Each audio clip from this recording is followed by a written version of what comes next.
Hello friends, ಎಲ್ಲರಿಗೂ taro ಲೈಫಿಗೆ ಸ್ವಾಗತ. ಯಾರೆಲ್ಲ ಫಸ್ಟ್ ಟೈಮ್ ಈ ಒಂದು ವಿಡಿಯೋ ಮುಖಾಂತರ ಚಾನಲ್ನ ವಿಸಿಟ್ ಮಾಡ್ತಾರೆ, ದಯವಿಟ್ಟು ಚಾನಲ್ಗೆ ಸಬ್ಸ್ಕ್ರೈಬ್ ಆಗಿ. ಆ್ಯಂಡ್ ಇವತ್ತಿನ ವಿಡಿಯೋ ಬಂದು ಮೇಯ್ನಾಗಿ ನಿಮ್ಮ ಒಂದು ಪರ್ಸನ್ನ ನೆಕ್ಸ್ಟ್ ಮೂವ್ ಯಾವ ಥರ ಇರುತ್ತೆ, ಮುಂದೆ ನಿಮ್ಮ ಒಂದು ಪ್ರೀತಿ ವಿಚಾರದಲ್ಲಿ ಯಾವ ನಿರ್ಧಾರವನ್ನು ಅವರು ಕೈಗೊಳ್ಳಲಿದ್ದಾರೆ ಅನ್ನೋದ್ರ ಬಗ್ಗೆ ಇವತ್ತಿನ ಒಂದು ರೀಡಿಂಗ್ ಅಂತಕ್ಕಂಥದ್ದಿರುತ್ತೆ. ಸೊ ಖಂಡಿತ ಆ ವಿಡಿಯೋವನ್ನು ಕೊನೆ ತನಕ ನೋಡಿ. ಸೊ ಯೂನಿವರ್ಸ್ ಕಡೆಯಿಂದ ನಿಮಗಾಗಿ ಏನೆಲ್ಲ ಮೆಸೇಜಸ್ ನಿಮಗೆ ತಲುಪಬೇಕು ಆಗಿರುತ್ತೆ, ಖಂಡಿತವಾಗ್ಲೂ ತಲುಪುತ್ತೆ. ಓಕೆ, ಸೊ ಸ್ವಲ್ಪ ಡೀಪ್ ಬ್ರೀತಿಂಗ್ ಮಾಡಿ, ರಿಲ್ಯಾಕ್ಸ್ ಮಾಡಿ ನಿಮ್ಮ ಮೈಂಡನ್ನು ಫಸ್ಟು. ಸೊ ರಿಲ್ಯಾಕ್ಸ್ ಮಾಡ್ತಾ ಯಾರು ವ್ಯಕ್ತಿಗೋಸ್ಕರ ಈ ವಿಡಿಯೋ ನೋಡ್ತಾ ಇದ್ದೀರಾ, ಇದು ಕಪಲ್ಸ್, ಮ್ಯಾರಿಡ್, ಅನ್ಮ್ಯಾರಿಡ್, ಯಾರು ಬೇಕಾದರೂ ಈ ಒಂದು ವಿಡಿಯೋ ನೋಡ್ಬೋದು. ಯಾವುದೇ ರೆಸ್ಟ್ರಿಕ್ಷನ್ಸ್ ಅಂತಕ್ಕಂಥದ್ದು ಇರೋದಿಲ್ಲ. ಓಕೆ, ಸೊ ಥಿಂಕ್ ಮಾಡಿ ನಿಮ್ಮ ಪರ್ಸನ್ ಬಗ್ಗೆ, ಅವರ ಭಾವಚಿತ್ರ, ಹೆಸರು ಅಥವಾ ಡೇಟ್ ಆಫ್ ಬರ್ತ್ ಇದ್ದರೆ ಓಕೆ ಥಿಂಕ್ ಮಾಡಿ. ಎನರ್ಜೀಸ್ ಪಿಕ್ ಆಗ್ಲಿಕ್ಕೆ ಬಿಡಿ. ಯೂನಿವರ್ಸ್ ದಯವಿಟ್ಟು ರೈಟ್ ಮಾಡಿ divine. Okay, so we have events, think ಮಾಡಿ ನಿಮ್ಮ ಪರ್ಸನ್ ಬಗ್ಗೆ ಡೀಪ್ ಆಗಿ. Okay okay, so we have the energies. Okay, so ಬೇಗನೆ ಎನರ್ಜೀಸ್ ಪಿಕ್ ಆಗ್ತಿದೆ. Right, and bottom of the deck energies ನೋಡೋದಾದರೆ we have the 6 of cups. Okay, so guys, ಈ ಒಂದು ಎನರ್ಜೀಸ್ನ ನೋಡೋದಾದರೆ ಮೇಯ್ನಾಗಿ ರೀಕನ್ಸಿಲಿಯೇಷನ್ಗೋಸ್ಕರ ಇಲ್ಲಿ ತುಂಬ ಜನ ವೆಯ್ಟಿಂಗ್ ಮಾಡ್ತಾ ಇದ್ದೀರಾ ಅಂತಲೇ ಹೇಳ್ಬೋದು. ಸೊ ನಿಮ್ಮ ಒಂದು ಹಳೆಯ ಪ್ರೇಮಿ ಆಗಿರ್ಬೋದು, ಅಥವಾ ಇಲ್ಲಿ ತುಂಬ ಜನ ಹೇಳಬೇಕು ಅಂದರೆ ಸ್ವಲ್ಪ ನೋ ಕಮ್ಯುನಿಕೇಷನ್ ಝೋನ್ ಅಥವಾ ಏನು ಲಾಂಗ್ ಡಿಸ್ಟೆನ್ಸ್ ರಿಲೇಷನ್ಶಿಪ್ಪಲ್ಲಿ ಸಹ ತುಂಬ ಜನ ಇದ್ದೀರಾ ಅಂತ ಹೇಳ್ಬೋದು. ಸೊ ಅವರ ಒಂದು ಸಂದೇಶಕ್ಕಾಗಿ, ಅವರ ಒಂದು ಪಾಸಿಟಿವ್ ಮೆಸೇಜಿಗಾಗಿ ಎಷ್ಟೋ ಜನ ಇಲ್ಲಿ ವೆಯ್ಟ್ ಮಾಡ್ತಾ ಇದ್ದೀರಾ ಅಂತಲೇ ಹೇಳ್ಬೋದು. ಹಾಗಿದ್ರೆ ಅವರ ಒಂದು ನೆಕ್ಸ್ಟ್ ಮೂವ್ ಯಾವ ಥರ ಇರುತ್ತೆ, ನೀವು ಏನು ಯಾವುದಕ್ಕೋಸ್ಕರ ಇಲ್ಲಿ ವೆಯ್ಟಿಂಗ್ ಮಾಡ್ತಿದ್ದೀರಾ. ಎಷ್ಟೋ ಜನ ಮೈಂಡಲ್ಲಿ ನನಗೆ ಪ್ರೀತಿ ಬೇಕು, ನನಗೆ ಅವ್ರ ಕಡೆಯಿಂದನೇ ನನಗೆ ಮೆಸೇಜ್ ಬೇಕು, ಅವರೇ ಬಂದು ನನಗೆ ಹೇಳ್ಕೋಬೇಕು, ಪ್ರೀತಿ ಪ್ರಪೋಸ್ ಮಾಡಬೇಕು, ಅಥವಾ ಏನಾದರೂ ಜಗಳ ಮಾಡ್ಕೊಂಡಿದ್ರೆ ಅವರೇ ಬಂದು ನನಗೆ ಸಾರಿ ಕೇಳಿ ಕಾಂಪ್ರಮೈಸ್ ಮಾಡ್ಕೋಬೇಕು ಅಂತ ಇಲ್ಲಿ ತುಂಬ ಜನ ನಿಮಗೆ ಈ ಒಂದು ಇಂಟೆನ್ಷನ್ ನೋಡ್ತಾ ಇದ್ದೀನಿ. ಇದೇ ಥರ ಆಗುತ್ತಾ ಅಂತ ನೋಡೋದಾದರೆ ಖಂಡಿತ ಒಂದು ಪಾಸಿಟಿವ್ ಚೇಂಜ್ ಅಂತಕ್ಕಂಥದ್ದು, ಒಂದು ಪಾಸಿಟಿವ್ ಶಿಫ್ಟ್ ಅಂತಕ್ಕಂಥದ್ದು ಇಲ್ಲಿ ಆಗ್ತಾ ಇದೆ. ಅದು ಯಾವ ಥರ ಅಂತಾರೆ, ಸಡನ್ನಾಗಿ ಪಾಸಿಟಿವ್ ಚೇಂಜ್ ಅಂತಕ್ಕಂಥದ್ದನ್ನ ನಾವು ನೋಡ್ಬೋದು. ಸೊ ಫ್ಯೂಚರ್ ಎನರ್ಜೀಸ್ನ ನೋಡೋದಾದರೆ ನಿಮ್ಮ ಪರ್ಸನ್ ಹೇಳಬೇಕು ಅಂದರೆ ಅಷ್ಟು ಎಕ್ಸ್ಪ್ರೆಸಿವ್ ಇಲ್ಲ. ಸೊ ಅವ್ರಿಗೇನಂದರೆ ತುಂಬ ಎಕ್ಸ್ಪ್ರೆಸ್ ಮಾಡ್ಕೊಳ್ಳೋದು, ಪ್ರೀತಿ ವಿಚಾರ ಹೇಳೋದು, ಪ್ರತಿಯೊಂದೂ ಹೇಳ್ಕೊಳ್ಳೋದು. ಸೊ ಈ ಥರ ಅವ್ರಿಗೆ ಆ ಒಂದು ಆಸಕ್ತಿ ಇಲ್ಲ, ಅಂದರೆ ಆ ಥರ ಪರ್ಸನ್ನೇ ಅಲ್ಲ ಅವರು ಹೇಳಬೇಕು ಅಂತಂದರೆ. ಸೊ ಏನೇ ಇದ್ರೂ ತುಂಬ ಗುಪ್ತವಾಗಿ ಇಟ್ಟಿರ್ತಾರೆ, ಯಾವುದೇ ವಿಚಾರಗಳನ್ನು ಅಷ್ಟು ಈಸಿಯಾಗಿ ಇವರು ಬಾಯಿ ಬಿಡಲ್ಲ. ಸೊ ಇವರ ಒಂದು ಎಕ್ಸ್ಪ್ರೆಷನ್ ನೋಡಿದ್ರೆ ನಿಮ್ಗನ್ಸುತ್ತೆ ಈ ವ್ಯಕ್ತಿಯ ಮನಸ್ಸಿನಲ್ಲಿ ತುಂಬ ವಿಚಾರಗಳು ನಡೀತಿದ್ರು ಅವರ ಮುಖದ ಭಾವನೆಗಳಲ್ಲಿ ಏನೂ ಕಂಡು ಬರೋದಿಲ್ಲ ನಿಮಗೆ.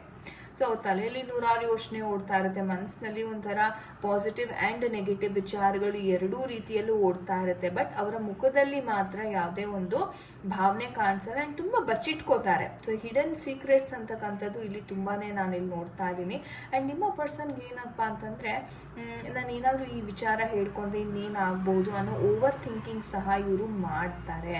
ಸೊ ಅದಕ್ಕೆ ಇವ್ರಿಗೆ ಹೆಂಗಪ್ಪ ಅಂದರೆ, ಕೆಲವೊಮ್ಮೆ ನೀವು ಅಬ್ಸರ್ವ್ ಮಾಡಿ ಬೇಕಿದ್ರೆ ಏನೋ ಒಂದು ವಿಚಾರ ಪದೇ ಕೇಳ್ತಿರ್ತೀರ, ಆದ್ರೂ ಅವ್ರು ಬಾಯಿ ಬಿಡೋದಿಲ್ಲ.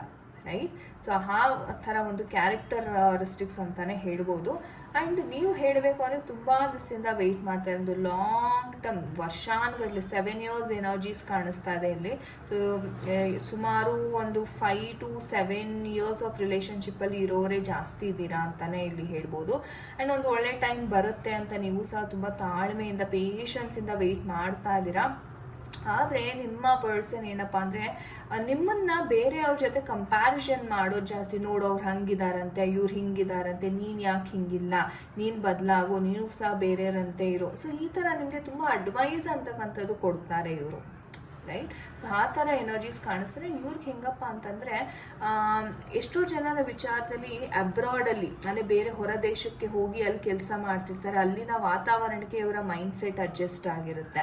ಸೊ ಹಾಗಾಗಿ ನೀವು ಇಲ್ಲಿರೋದ್ರಿಂದ ನಿಮಗೆ ಒಂಥರ ಒಂದು ಗ್ಯಾಪ್ ಅಂತಕ್ಕಂಥದ್ದು ಜಾಸ್ತಿ ಇದೆ ಇಲ್ಲಿ. ಆ್ಯಂಡ್ ಇವರ ಮೈಂಡ್ಸೆಟ್ ನಿಮ್ಮ ಮೈಂಡ್ಸೆಟ್ ಗ್ಯಾಪ್ ಸಹ ತುಂಬಾ ಇದೆ ಅಂತಲೇ ಹೇಳ್ಬೋದು. ಬಟ್ ಆದ್ರೂ ನೀವು ಇಲ್ಲ ಬದಲಾಗುತ್ತೆ ಒಂದಲ್ಲ ಒಂದಿನ ಯುನೋ ನನಗೆ ಏನು ಬೇಕು ಈ ಒಂದು ವ್ಯಕ್ತಿ ಕಡೆಯಿಂದ ಸಂದೇಶ ಅಂತಕ್ಕಂಥದ್ದು ಸಿಗುತ್ತೆ ಅಂತ ನೀವು ವೆಯ್ಟ್ ಮಾಡ್ತಾ ಇದ್ದೀರಾ. ಆ್ಯಂಡ್ ನಿಮ್ಮ ವ್ಯಕ್ತಿ ಸಹ ಕೆಲವೊಂದು ಪ್ಲ್ಯಾನಿಂಗ್ ಅಂಥದ್ದು ಸಹ ಮಾಡ್ತಿದ್ದಾರೆ ಅಂತಲೇ ಹೇಳ್ಬೋದು. ಓಕೆ, ಬಟ್ ಪಾಸಿಟಿವ್ ಚೇಂಜ್ ಅಂತಕ್ಕಂಥದ್ದು ಖಂಡಿತವಾಗ್ಲೂ ಇದೆ. ಸೊ ನೀವೇನು ಇಷ್ಟು ವರ್ಷ ವೆಯ್ಟ್ ಮಾಡಿದ್ರೆ ಅದಕ್ಕೆ ತಕ್ಕ ಪ್ರತಿಫಲ ಅಂತಕ್ಕಂಥದ್ದು ಸಿಗುತ್ತೆ. ಬಟ್ ಕರೆಂಟ್ಲಿ ನೋಡೋದಾದರೆ ಅವ್ರಿಗೇನೆ ಒಂಥರ ಸ್ವಲ್ಪ ಕನ್ಫ್ಯೂಷನ್ಸ್ ಇದೆ. ನನಗೆ ಡುವೆಲ್ ಮೆಂಟ್ಯಾಲಿಟಿ ಇರೋ ಕಾರ್ಡ್ ತುಂಬಾ ಬಂದಿದೆ. ಸ್ವಲ್ಪ ಕನ್ಫ್ಯೂಷನ್ಸ್ ಜಾಸ್ತಿ. ಯಾವ ಥರ ಕನ್ಫ್ಯೂಷನ್ಸ್ ಅಂದರೆ ನಾನು ಇಲ್ಲಿ ಕೆಲಸ ಮಾಡಲಾ ಬೇಡವಾ, ಅಥವಾ ನಾನು ಮತ್ತೆ ಇಂಡಿಯಾಗೆ ಹೋಗಿ ಅಲ್ಲಿಂದ ಯಾರಿಗಾದ್ರೂ ಮದುವೆ ಮಾಡ್ಕೋಬೇಕಾ, ಅಥವಾ ನಾನು ಮತ್ತೆ ವಾಪಸ್ ಹೋಗಬೇಕಾ ದೇಶಕ್ಕೆ, ನನಗಿಲ್ಲೇ ಅಡ್ಜಸ್ಟ್ ಆಗಿದೆ. ಸೊ ಈ ಥರ ವಿಚಾರಗಳು ಗೊಂದಲಗಳು ಅಂತಕ್ಕಂಥದ್ದು ಸಿಕ್ಕಾಪಟ್ಟೆ ಇದೆ ಅಂತಲೇ ಹೇಳ್ಬೋದು. ಓಕೆ, ಬಟ್ ಎಸ್ ಚೇಂಜ್ ಅಂತಕ್ಕಂಥದ್ದು ಖಂಡಿತ ಬರುತ್ತೆ. ಆ್ಯಂಡ್ ಇಲ್ಲಿ ಸಕ್ಸಸ್ ಅಂತಕ್ಕಂಥದ್ದು ಗ್ಯಾರಂಟೀಡ್ ಇದೆ. ಸೊ ನೀವು ಎಷ್ಟು ದಿವಸ ವೆಯ್ಟ್ ಮಾಡಿದ್ದಕ್ಕೆ ಅದಕ್ಕೆ ಸಕ್ಸಸ್ ಅಂತಕ್ಕಂಥದ್ದು ಗ್ಯಾರಂಟೀಡ್. ಆ್ಯಂಡ್ ರಿಕನ್ಸಿಲಿಯೇಷನ್ ಸಹ ಇಲ್ಲಿ ಕಾಣಿಸ್ತಿದೆ. ನೋಡೋಣ ನಮ್ಮ ಏಂಜಲ್ಸ್ ಯಾವ ಒಂದು ಗೈಡೆನ್ಸ್ ಕೊಡ್ತಾರೆ ನಿಮಗೆ ಅಂತ.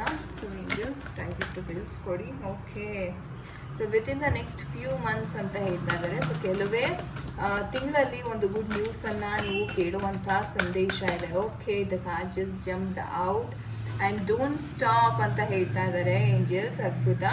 ಸೊ ನೀವೇನು ಪ್ರಯತ್ನದಲ್ಲಿದ್ದೀರಾ ಅದನ್ನು ನಿಲ್ಲಿಸಬೇಡಿ, ಪ್ರಯತ್ನ ಮಾಡಿ. ಕೆಲವೇ ತಿಂಗಳಲ್ಲಿ ನಿಮಗೆ ರಿಸಲ್ಟ್ಸ್ ಸಿಗ್ತಾ ಇದೆ. ಆ್ಯಂಡ್ ಇಫ್ ಯು ಬಿಲೀವ್, ನೀವು ನಂಬಿದ್ರೆ, ಸೊ ನಂಬಿಕೆನೇ ಎಲ್ಲ ಅಂತ ಏಂಜಲ್ಸ್ ಹೇಳ್ತಾ ಇದ್ದಾರೆ. ಅದ್ಭುತ ಮೆಸೇಜಸ್. ಥ್ಯಾಂಕ್ ಯು ಏಂಜಲ್ಸ್ ಅಂತ ಖಂಡಿತ ಕಮೆಂಟ್ ಸೆಕ್ಷನಲ್ಲಿ ತಿಳಿಸಿ. ನೋಡೋಣ, ನಿಮಗಾಗಿ ಕೆಲವೊಂದು ಟೀ ಲೀಫ್ ಮೆಸೇಜಸ್ನ ಪಿಕ್ ಮಾಡ್ತೀನಿ. ಏನಾಗ್ತಾ ಇದೆ ಮುಂದೆ? ಎಸ್, ಹಣಕಾಸಿನ ವಿಚಾರದಲ್ಲಿ ನಿಮ್ಮ ವ್ಯಕ್ತಿ ಸಿಕ್ಕಾಕೊಂಡಿದ್ದಾರೆ ಗೈಸ್. ಬಿಕಾಸ್ ನಾವಿಲ್ಲಿ ನೋಡ್ದಂಗೆ ಹಣಕಾಸಿನ ವಿಚಾರ ಸಹ ಅವ್ರಿಗೆ ಸ್ವಲ್ಪ ಮೆಂಟಲಿ ಡಿಸ್ಟರ್ಬ್ ಮಾಡ್ತಾ ಇದೆ ಅಂತಲೇ ಹೇಳ್ಬೋದು. ಎಸ್, ಆ್ಯಂಡ್ ಅವ್ರಿಗೆ ಒಂದು ರೀತಿ ಹೇಳಬೇಕಂದ್ರೆ ಫ್ರೆಂಡ್ಸ್ ಆ್ಯಂಡ್ ಫ್ಯಾಮಿಲಿಯಿಂದ ಸಹ ಸ್ವಲ್ಪ ತೊಂದರೆಗಳಂತಕ್ಕಂಥದ್ದು ಆಗ್ತಾ ಇದೆ. ಆದರೆ ಮುಂದೆ ಅವ್ರು ಸಾಕ್ತಾ ಇದ್ದಾರೆ. ಏನಪ್ಪ ಅಂತಂದರೆ ಏನೇ ಬರಲಿ, ಯಾರು ನನ್ನ ಬಗ್ಗೆ ಏನೇ ಅಂದ್ಕೊಂಡ್ರು ನಾನು ನನ್ನ ಛಲ ಬಿಡಲ್ಲ, ನಾನು ಸಾಧನೆ ಮಾಡೇ ಮಾಡ್ತೀನಿ ಅನ್ನೋ ಒಂದು ಛಲ ಇದೆ ಅವ್ರಿಗೆ. ಸೊ ಹಾಗಾಗಿ ನಿಮ್ಮ ವ್ಯಕ್ತಿ ಯಾರು ಏನೇ ಅಂತ ಹೇಳಿದ್ರು ಅಷ್ಟು ಜಾಸ್ತಿ ತಲೆ ಕೆಡ್ಸ್ಕೊತಾ ಇಲ್ಲ. ಅವರು ಒಂಥರ ಕಲ್ಲಿನ ಥರ ಆಗಿಬಿಟ್ಟಿದ್ದಾರೆ ಈಗ. ಯಾಕಂದರೆ ಅವ್ರಿಗೂ ಸಹ ಒಂದು ರೀತಿ ಹೇಳಬೇಕಂದ್ರೆ ಹಣಕಾಸಿನ ಪ್ರಾಬ್ಲಮ್ಸ್ ಇದೆ, ಅದನ್ನು ಸಹ ಸಾಲ್ವ್ ಮಾಡ್ಕೋಬೇಕು ಅನ್ನೋ ಒಂದು ಪ್ರಯತ್ನದಲ್ಲಿ ಇದ್ದಾರೆ ಅಂತ ಹೇಳ್ಬೋದು. ಆ್ಯಂಡ್ ಯಾವುದೋ ಒಂದು ಅಮೌಂಟ್ ಬರೋದಿದೆ ನಿಮ್ಮ ಪರ್ಸನ್ಗೆ, ಅದಕ್ಕೆ ಸಹ ಇವರು ವೆಯ್ಟ್ ಮಾಡ್ತಾ ಇದ್ದಾರೆ. ಆ್ಯಂಡ್ ಇಷ್ಟು ವರ್ಷ ಕಷ್ಟಪಟ್ಟಿದ್ದೇ ಅವರು ಆ ಒಂದು ಅಮೌಂಟ್ಗಾಗಿ. ಸೊ ಹಾಗಾಗಿ ಅಮೌಂಟ್ ಬರೋದಿದೆ. ಇನ್ನೇನು ತುಂಬ ಹತ್ತಿರದಲ್ಲಿ ನಾನು ಇದ್ದೀನಿ ಅಲ್ಲ, ಇವಾಗ ನಾನು ಕ್ವಿಟ್ ಮಾಡಿಬಿಟ್ರೆ ನನಗೆ ಆಮೇಲೆ ಈ ಥರ ಆಪರ್ಚುನಿಟಿ ಅವಕಾಶ ಸಿಗೋದಿಲ್ಲ. ಹಾಗಾಗಿ ನಾನು ವೆಯ್ಟ್ ಮಾಡಿಬಿಟ್ಟು ಏನೇ ಆಗಲಿ ನಾನು ಗೆಲ್ತೆ, ನಾನು ಬರೋದು ಅನ್ನೋ ಒಂದು ಮೈಂಡ್ ಸೆಟ್ಟಲ್ಲಿ ಫಿಕ್ಸ್ ಆಗಿದ್ದಾರೆ. ಓಕೆ, ಸೊ ಖಂಡಿತ.